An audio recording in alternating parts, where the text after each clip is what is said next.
Ladies and gentlemen, we have an update. Welcome to the Chris Thorne Show.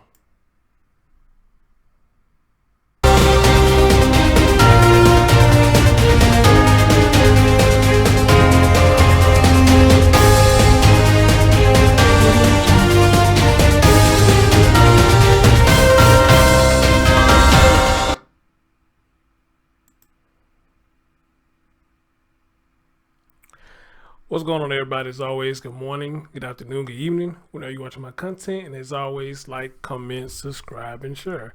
Ladies and gentlemen, we have an update of the lady who I did the story on yesterday. And apparently this story is trending because a lot of you had a lot to say in my comment section. So, hey, keep it up. Speak your mind. Tell me what you think about that. We want to be talking about Miss Marie again. And what we're going to hear today is 8:48 a.m. So this morning, my time, or whatever time you at, you're gonna hear it. And what we're about to hear is excuse me. What we about to hear is the man whom house she was over when she had the child. He's speaking out about what happened and how this whole thing shook him up, and how this woman just sit up there and did this and had this child and just walked away like ain't nothing happened. So, ladies and gentlemen, if you look over here to the screen, hey, let's take a listen.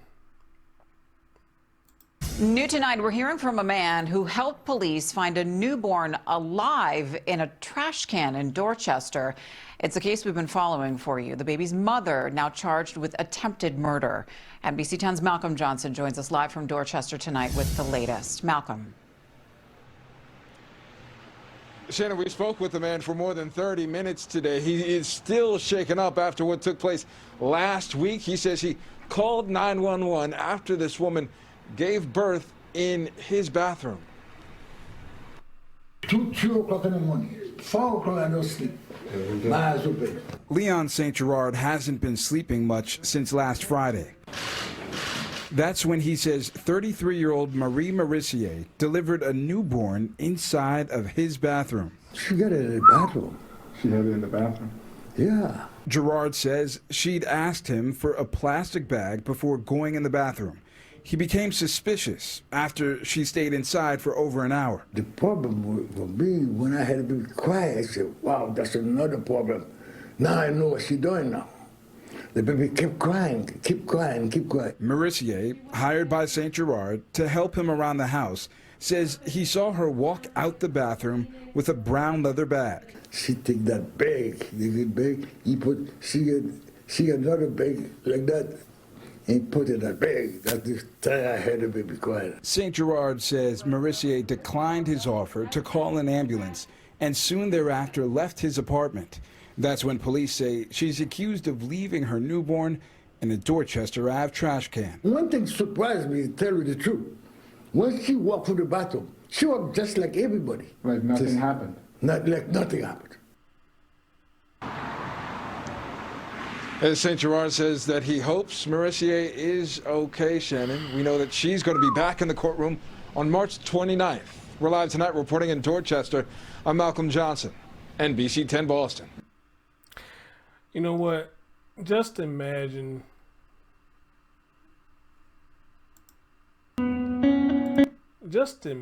that you have a coworker or you have somebody who's in your home and everything is going smooth. Everything is going smooth, no problems. People come in and everything is happy-go-lucky. And somebody asks you for a plastic bag. It goes in the bathroom. Well, some of us would probably say that's strange and that's odd. But then we'll probably just brush it out like, nah, probably ain't nothing. But then all of a sudden you hear her crying. I think they would freak a lot of people out. All right? And a lot of people try to get in their bathroom like, hey, you okay? What's going on up in there? And you're hearing this baby crying all of a sudden. So I think I'm with him because if it had happened to me, I think I probably would have freaked out as well. You know, but damn that when she says that you know, don't call the police. No, damn that, you know, you need some help. All right. I still would have done it. Well, which he did do it. He eventually still did it. But, you know, the fact of the matter, he said this is what happened. You know, how the lady just walked off like ain't nothing happened. You know, that's wild. That is really wild. You know, like I said, I ain't been in this situation, but I can imagine how he feel. I can imagine how I feel. You know, and there's some freakish shit right there. Some real freakish shit.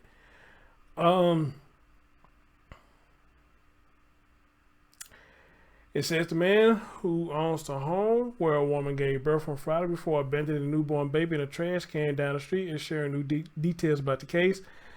Lee St. Gerard said he hasn't been sleeping much since Friday when he said 33-year-old Marie gave birth inside the bathroom of his Dorchester apartment. She had it in the bathroom, he said, 2 or 3 o'clock in the morning. 2, 3 o'clock in the morning.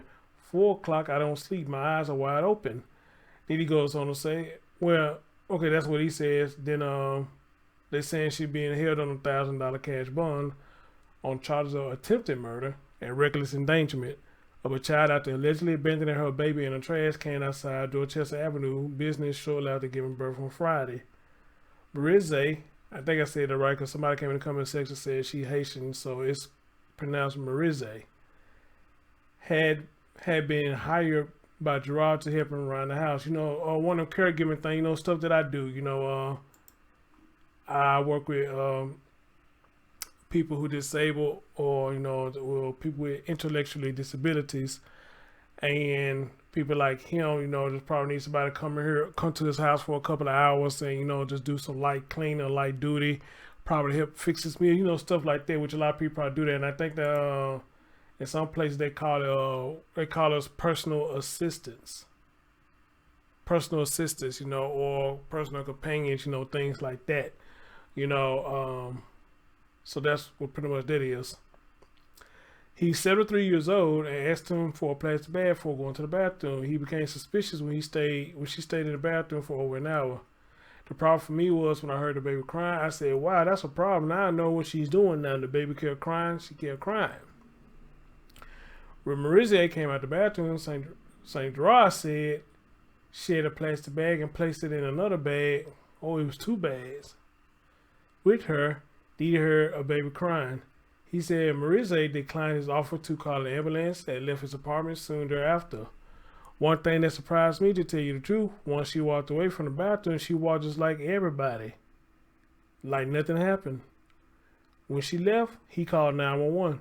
Short time later, Savannah Sanchez, a woman who works in the area, walked by a trash barrel outside Pat's Pizza about 200 feet from the man's apartment, said she heard a baby crying from the inside of the barrel.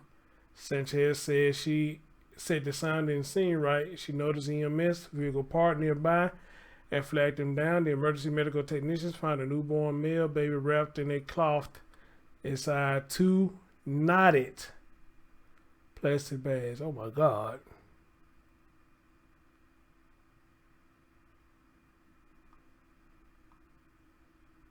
Oh my God. Along with the placenta.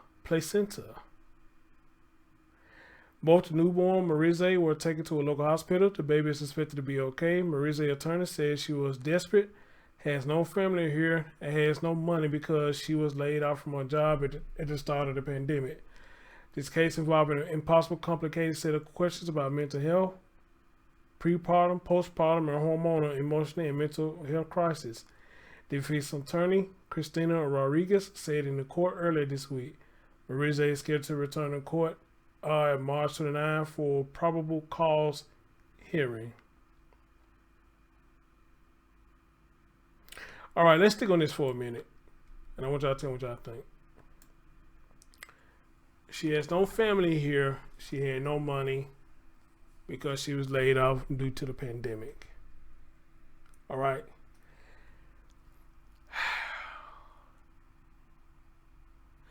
I heard a lot of people who goes through that, you know, they goes to places that they don't have people who, they don't have any family members, and, you know, and they barely socialize with other people to even make friends, you know, and someone just feel like they just alone in this world, and, you know, no matter what they do, you know, things just don't turn out right, you know, and, you know, it put us in the clutter state, and we just feel like that we just backed up in the corner every day. And I guess this go along with the same thing as depression or whatnot, which I have felt that once before, you know, and it's not a good feeling, and I don't wish that on anybody, especially anybody who's suffered from it on a chronic basis. To me, it just happened just one time, you know, and it is a bad feeling. It is something that is serious, and it is something that does take a toll of you, and it doesn't make you want to do anything. I mean, you don't want to get out of bed, you don't want to move, you just want to stay in the house, you want to be left alone. I mean, everything that come with it, you know. So I experienced it once before, just once, you know. So I guess with all this being said, this is probably one of the reasons why I'm not just going too hard about this story, you know, because I'm trying to understand her situation. I'm not saying that it makes it right. It makes it right. But with this being said, you know, it's kind of got me in mixed feelings now, you know, because she had nobody to turn to. But still, that doesn't negate the fact that she had places where she could have took that baby. A fire station, the hospital, you know, or anything. She had places to take that child. But you chose to wrap it up in a plastic bag and throw it away like it wasn't shit. You know, so I guess this is a double-edged sword thing with me. You know, I want y'all to tell me what y'all think about this, since I just put that out there, you know, that she said, according to her now, she claiming she has no family. She has no one to turn to. And, you know, this, that, and the third. Which I guess it may be true, because nobody from her family came and spoke out about this as of yet. So she probably don't have anybody that she socialize with, or somebody that she called family. I